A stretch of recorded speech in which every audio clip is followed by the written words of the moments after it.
Identitet napadača koji je sinoć nožem povredio 8 posetilaca Bir Festa u Beogradu još nije utvrđen, saopštava policija. Na osnovu prvih svedočenja pretpostavlja se da je reč o mlađem muškarcu koji je navodno osim noža imao i bokser. Neki svedoci kažu da je s napadačem bio još jedan muškarac. Krvavi pir nije jedini incident na festivalu muzike i piva. U nekoliko odvojenih tuča povređeno je više od 20 osoba. Prašina, vrelina i ugostiteljski radnici koji kažu da noćas od gužve ništa nisu mogli da vide. Lično sam vidio kada je jedan mladić udario nogom drugoga u glavu i to je verovatno bila neka povreda, ali u toj gužvi vi brzo izgubite mogućnost da vidite šta se dalje događa. 18 osoba povređeno, od kojih 8 teže nože, a hitna pomoć nije ni brojala kome je sve ukazala pomoć na licu mesta. Policijska istraga je u toku, ali prve informacije su oskudne i neće biti lako utvrditi identitet napadača i razloge napada. Od tih ljudi sa kojima sam razgovarao nismo prikupili ama baš nikakvu korisnu informaciju. Čak ni od oštećenih nismo dobili neke validne podatke koje bi omogućile dalje rad u smislu šta je motiv, u smislu opisa izvršioca i tako dalje. U policiji kažu da će ponovo razgovarati sa povređenima kada se budu oporavili od šoka. Privatno obezbeđenje koje je za Bir Fest obezbedilo 288 redara tvrdi da su videli počinioca.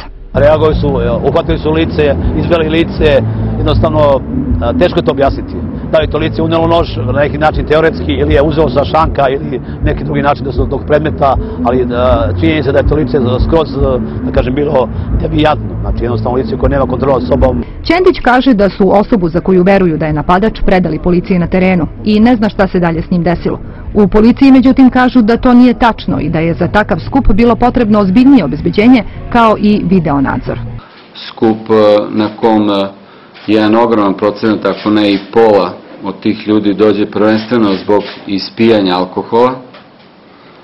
Skup gde nije zanemarljiv procenat ljudi, to su prvenstveno adolescentni osobe do 20 godina pod uticajem droge, podrazumeva jedan mnogo ozbiljniji pristup kada je u pitanju organizacija obezbeđenja. Svesni da događaj poput Bir Festa zbog velike količine alkohola nosi rizik, organizatori tvrde da su učinili sve kako bi posetioci bili bezbedni. Prestupnika, kažu, kao i svuda u svetu, ima i u Srbiji. Svuda smo stavili sva moguća, da kažem, neka upozorenja i mislim da smo učinili maksimum da se ovakve stvari ne dese. Ne želimo da bežimo od naše neke odgovornosti. Od 8 osoba koje su izbodene nožem, na lečenju nije zadržana samo jedna. 4 je odmah operisano. Još 3 osobe su zadržane na odeljenju hirurgije u urgentnom centru. Kao što rekao, njihovo stanje je stabilno, ali radi se o težim povredama, to su uglavnom povrede unutrašnjih organa. Grupa Film vežba za večerašnji nastup.